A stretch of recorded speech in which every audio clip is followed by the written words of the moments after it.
evening, family. I'm a grateful recovering addict named Jason.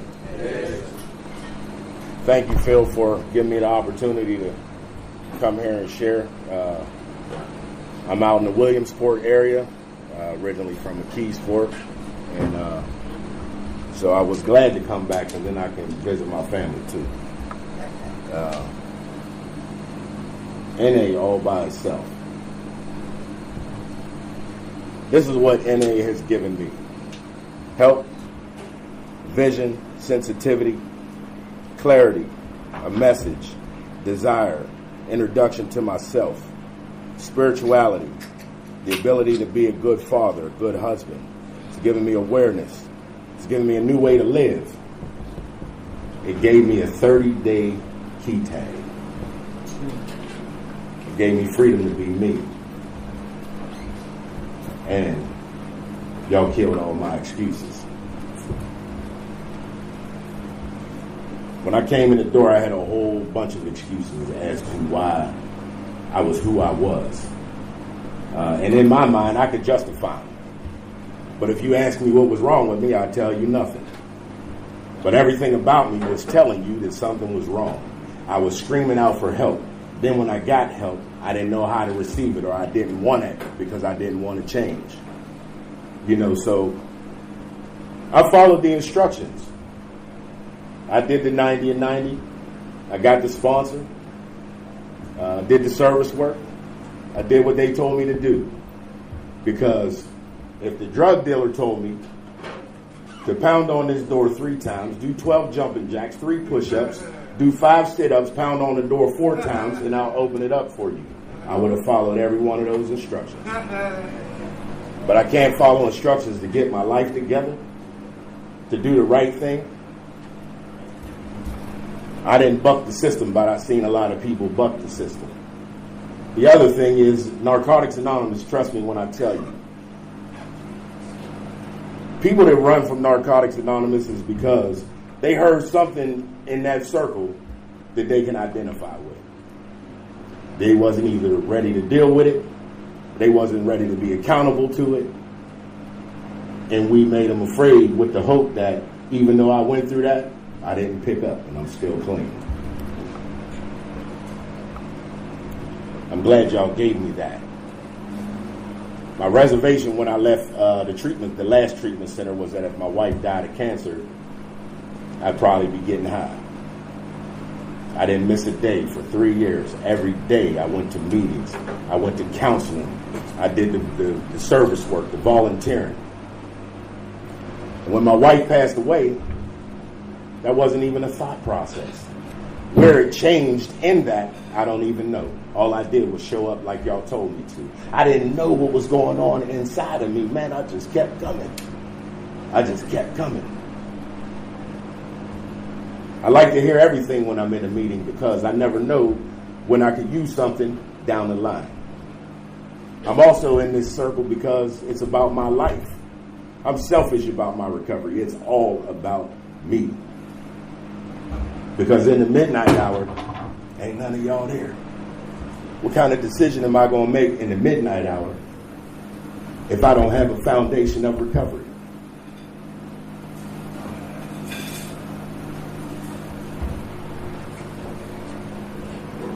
When I bring up my wife, it's real touchy for me, because everybody disappeared. You know what I'm saying? And here I was again, that kid that came in the door, it felt like nobody loved him, had no self-esteem, had no self-worth. Now I'm back in this position where, where's everybody at when I need them? But y'all told me about life on life's terms. I was going to have some issues.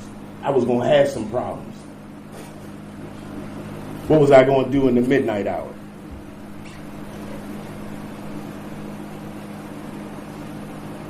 I stayed away from Narcotics Anonymous, and I stayed away from church for 9 years. I was bitter. I was angry at people who say, we're going to carry a message to you. We got your back. God loves you. And I'm saying to God, what are you doing? I didn't do nothing to these people. I'm going to meetings every day. I'm volunteering. I'm doing what I have to do to stay clean. Where are these folks at?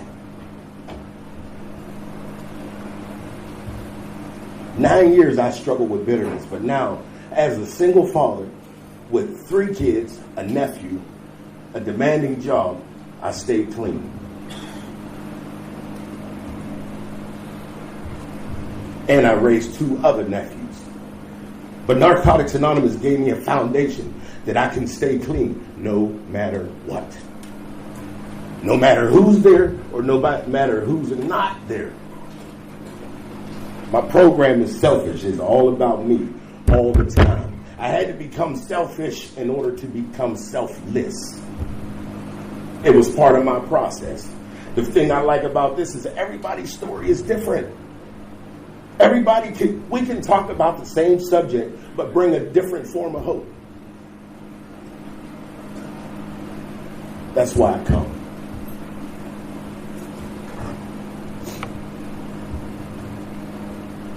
People told me I'd never be shit but a crackhead. I became a single father. You know what, to be honest with y'all, I don't even know if I even grieved. Because I didn't have time. Life went on.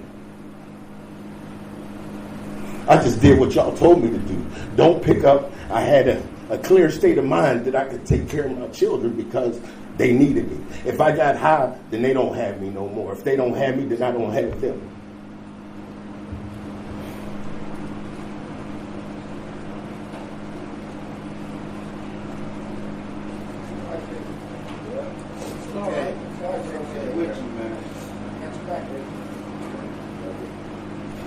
I love this program.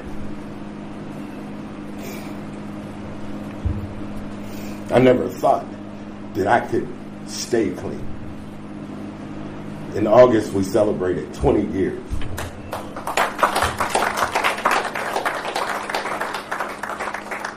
That's powerful to me.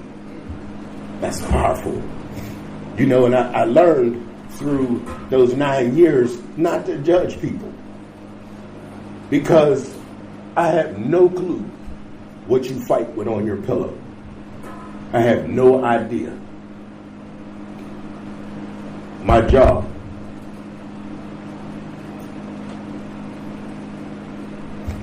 is to encourage. Anyone that comes in my path, that's my job. I know what it is to be on that side of the fence.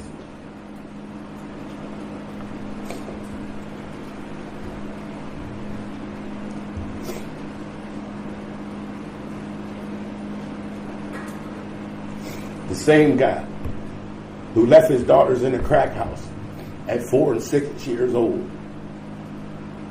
And they said you would never be nothing. My middle child graduated high school in the 11th grade. Went to college, got her degree. Went back, got her master's degree. Now she got her real estate license. That's because Narcotics Anonymous gave me a foundation that I could be a father. That I didn't use another excuse to go get high. Y'all killed every one of my excuses. Anything that I could put on the table, somebody either shared about or they said, me too.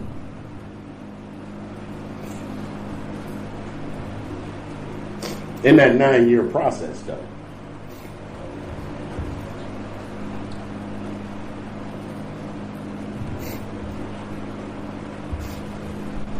Y'all told me that this was a spiritual program, but I didn't realize how spiritual it was. So I questioned God. The third step said that whenever you find your conscious contact with your higher power, it's mandatory to speak about it in order to grow spiritually. So I did all of that, and I'm saying, what's going on? I didn't realize that was necessary for me to get to the next level of myself spiritually. It had to happen. So today I learned, y'all told me life on life's terms, so I don't complain about what comes my way. It's supposed to be there. It's my issue. But I know that anything that I've worked on so far, when I came to the other side of it, I was a better individual. Every single time. And I had to do the work to get it.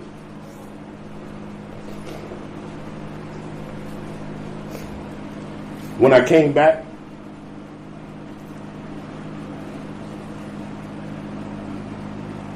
I was feeling some kind of way because, I did it 9 years without nobody.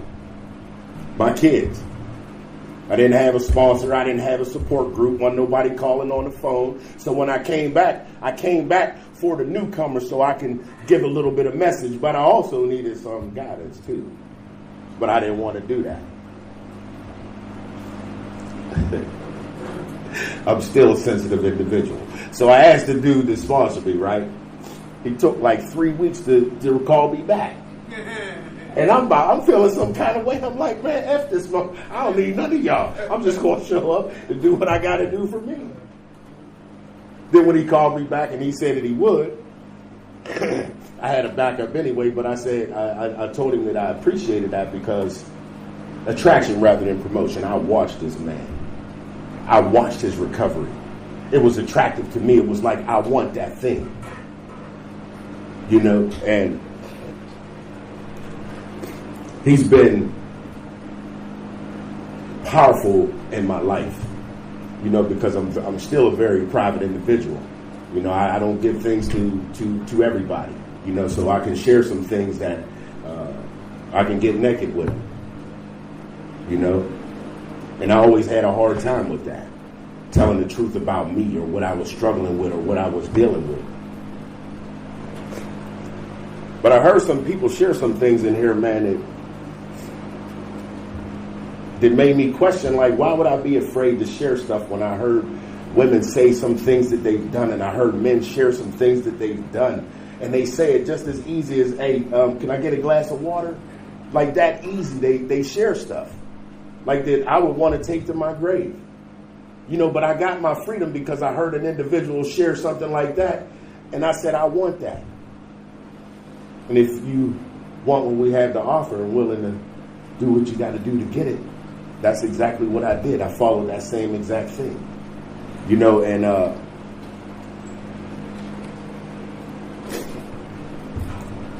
there's nothing like Narcotics Anonymous. To me, this is the most powerful thing on the planet next to God for an ad. Because we could come in here, we got spouses and we got girlfriends and we got an issue at home and we arguing. We could come and get counseling every day. 7 days a week. We could come get the best counseling for free. For free. From people who actually scrape their knuckles on the ground.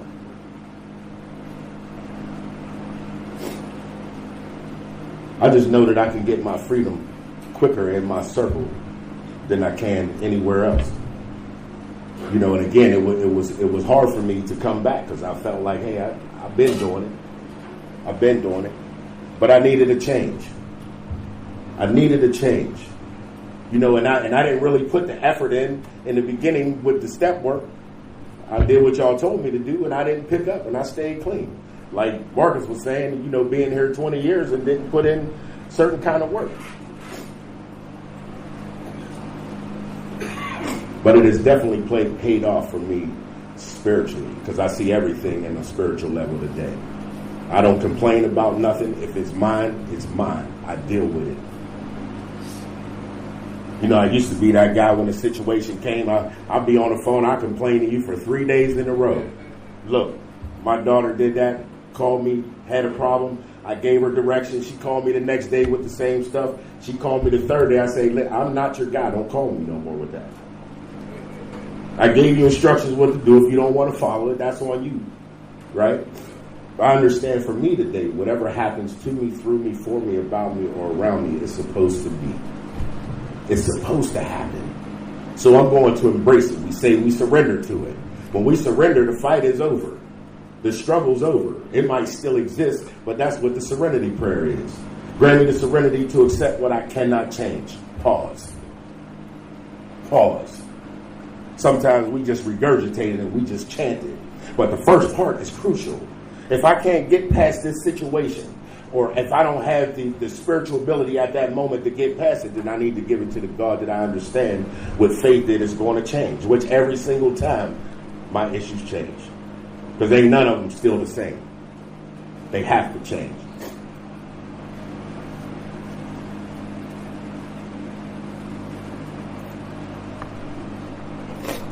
Took my daughter to a speaker jam down in York. And this guy was sharing. And I could see the excitement in her, you know. And she was like, after it was all over, she was like, Dad, that guy sounds just like you. His issues and things that he talked about was just like you. I said, well, if something's successful, don't you want to mimic it? You know? But it just showed me how powerful Narcotics Anonymous. We're not just powerful for addicts. We're powerful for everybody else out there. Just those people don't come in here and say, I'm an addict. But when we go take our walks out there, that's when we're supposed to go give that thing away.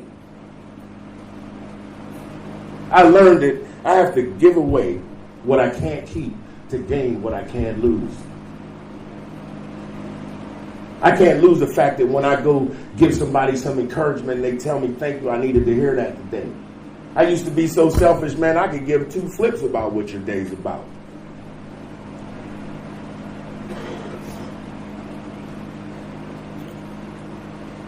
I'm so grateful for life today, man. My grandmother used to always pray, thank you, God, I'm in my right state of mind. I understand that today. I totally understand that today. And that one daughter I just told y'all about.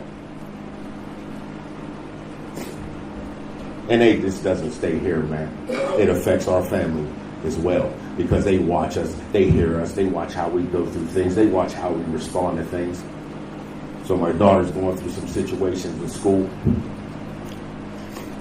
I said, it'll work itself out, sis, it'll be fine. She gets all upset. Dad, I hate when you say that. But it works out every time. So she goes through her situation and it works itself out. I said, I told you it would. She called me again with another thing. I say the same thing. Would you know 2 years later she's going through a situation, then she regurgitates to me what I told her. Which meant that she didn't go through her situation this time like she did before because she learned something. You know what I'm saying? So Narcotics Anonymous all by itself does more than just for addicts. It reaches outside of here. You know, it helped me to again, want to give things away. You know, I go to the treatment center 2 times a month. And it's beautiful for me. It's beautiful to go do that because somebody came and did it for me. If Agent I didn't come to that meeting, I wouldn't have got that freedom. That was powerful. And I ain't had nothing to do with Narcotics Anonymous or really know much about Narcotics Anonymous. All I know is that dude that came, listen, how the process is spiritual. The dude that came wasn't supposed to come. When the guy sat down to introduce the speaker, he said, this is not the guy that was supposed to come. He had an issue with his daughter. So I rode around Williamsport and I said, anybody want to share? 3 guys coming out the barbershop. He said the dude's hand shot straight up. 3 months clean. 3 months clean. Listen. They told me not to share when I came in new. Man, I'm sharing every day because this is about me. If I don't put it out on the table, then I'm going to drown. You can't tell nobody how to stay clean in 3 months, but you can tell somebody what you're struggling with. So the dude said, rode around Williamsport. Went to the barbershop, said, you want to share? The guy's hand shot up. I come out on the detox porch, the guy sharing his story. He said, I had homosexual acts in my addiction. I know you laughing at me. I know you calling me gay. And I know you calling me a faggot. But you can take that and run with it. Bye-bye. I'm on the road to my recovery. Forever changed my life, man. A sentence, forever changed my life. But I was meant to hear that. I didn't even have to be on the porch. I just happened to come out to smoke a cigarette and heard what I needed to hear. That's why we say don't leave before the miracle. One of the reasons I'm still clean is because I heard that man. Then I was able to let go of my own demon. Because he said, I know you laughing at me. And he looked everybody square in the face. Like, I don't care what you think or what you say. This is about my recovery. Bye. I'm on the road to it. So you can laugh, you can say what you want to do. And if you laugh, you can probably identify. Freedom. NA all by itself gave me freedom that I couldn't get nowhere else. That was one of the things that kept me going back to the Matrix. Like I was the only one.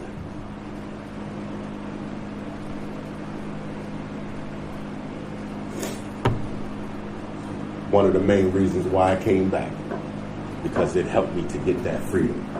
So I felt like I had an obligation to come back after my struggles and after my bitterness, to come and hopefully give that key to somebody else.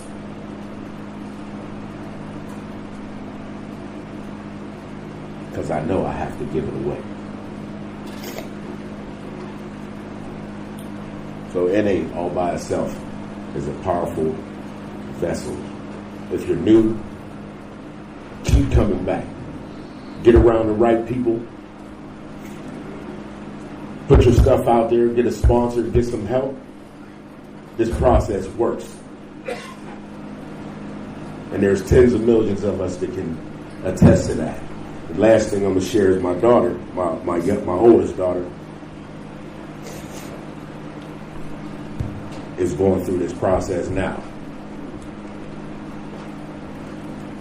You know, when we were running through, or when I was going through my addiction, I didn't realize what it was doing to my family. I didn't even pay no attention to that. But with my daughter going through this, right?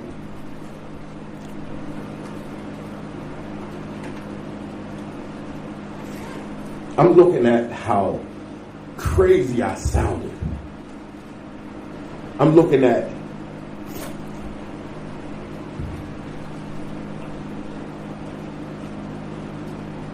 how selfish I was.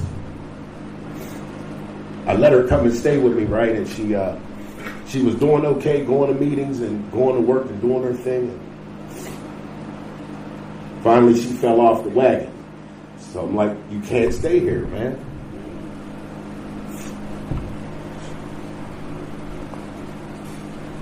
You have to put your kid out who's using. But I got to be selfish with my recovery. Because if I don't have it, neither do you. I can't control what you do. I can only control me. So I'm getting on her one day, and she says, Dad, I don't see the world through your eyes at 18 years clean. That was profound to me. Like, why can't you just get what I'm saying? Because I don't see the world through your eyes. That's why I don't get it. She wasn't in position to get it. And when I look at her at that age, that was me. I'm looking at myself. That was crazy to me. Like, that's exactly who I used to be.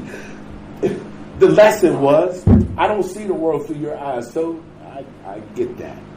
And I wasn't in position to get it at that age either. The hope shot is that you can. And that you know that there's a Narcotics Anonymous. And that you know that there's other addicts who are just like you, who are doing this thing every single day. Man.